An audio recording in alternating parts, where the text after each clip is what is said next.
High বন্ধুরা, দেখা হলো নতুন একটা ভিডিও। আজ আমি বলবো নিনজা আরাশি গেমের স্টোরি সম্পর্কে, যে কিভাবে নিনজা আরাশি তার পরিবার হারিয়েছে। তো চলুন শুরু করা যাক।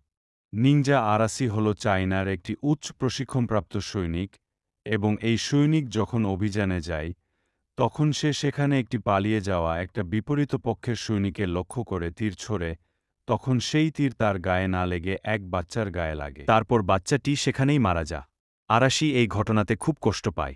তারপরে আরাশি পদত্যাগ করে। কিন্তু আমি আপনাদের একটা কথা বলতে ভুলে গেছি। আরাশি অভিযান থেকে ফিরে আসার সময় ওরশি নামের একজনকে ধরে আনে এবং রাজার কাছে বন্দী করে দেয়। কিছু দিন পরে ওরশি রাজার বন্দিশালা থেকে নিজেকে ছাড়িয়ে আরাশি খোঁজ করতে লাগে। অন্যদিকে আরাশি ও তার পরিবার সবকিছু ভুলে বসবাস করছিল এবং আরাশি যে তার সৈনিক জীবনকে বিদায় দিয়ে এক কৃষক হয়ে যায়, সে একদিন বাজারে জিনিসপত্র বিক্রয় করতে যা। বাড়িতে আরাশির স্ত্রী ও সন্তান একা। হঠাৎ আরাশির বাড়ি ওরশির হাজির হয় এবং আরাশির স্ত্রীকে হত্যা করে এবং তার ছেলেকে ধরে নিয়ে যায়। আরাশি ফিরে আসে, দেখে বাড়িতে আগুন এবং তার স্ত্রীর লাশ রক্তাক্ত অবস্থায় পড়ে রয়েছে।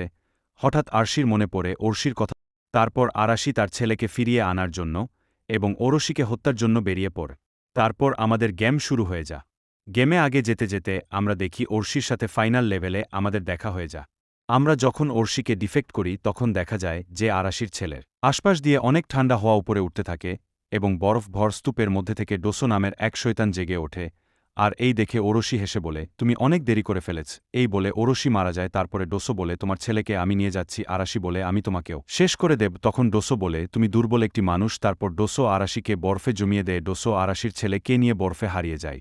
যেতে যেতে আরাশির কানে ভেসে আসে, তোমার ছেলের শক্তি ব্যবহার করে আমি একটি সৈন্যদল তৈরি করব আরাশি। তো বন্ধুরা, এই ছিল আমাদের নিনজা আরাশি 1-এর ঘটনা। তোমাদের পর্যাপ্ত কমেন্টস এবং পর্যাপ্ত লাইক পেলে আমি এর দ্বিতীয় পার্ট আনতে পারি। ততক্ষণ পর্যন্ত ভালো থেকো, সুস্থ থেকো। আসসালামু আলাইকুম।